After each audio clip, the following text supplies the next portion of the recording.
Binatog. Pwede na Asin bigyan po matamis. Ano na, asin lang po yan. Pero konting niyog lang. Paano paggawa yan kuya ng binatog to?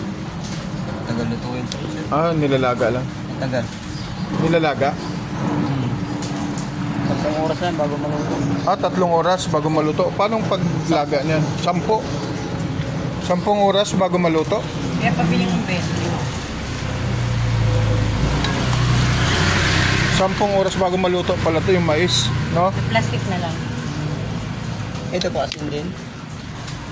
Ano bang pwede dyan kuya? Asin ng matamis. Asin sa'yo? Asin? Asin na lang kuya. Kunting asin lang. Salamat kuya. Kaya 20.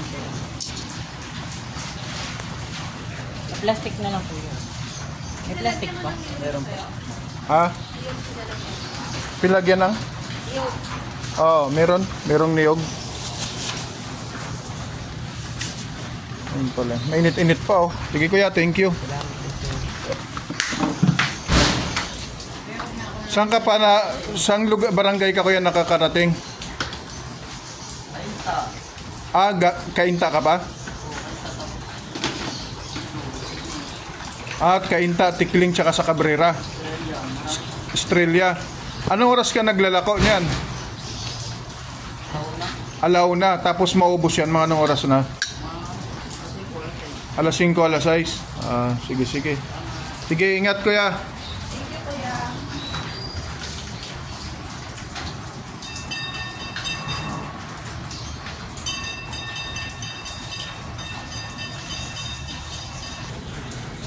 Mga idol, at kakain na po tayo ng binatog. Tikman na natin yung nabili nating binatog mga idol. Ito, sarap. Asin yung asin yung pinalagay ko. So yung mais, 10 oras pala ito pinakuluan. Sabi ni kuya, 10 oras pinakuluan yung mais. 20 pesos to mga idol. 20 pesos. Ito, masarap.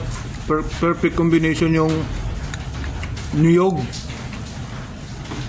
itong binatog at asin.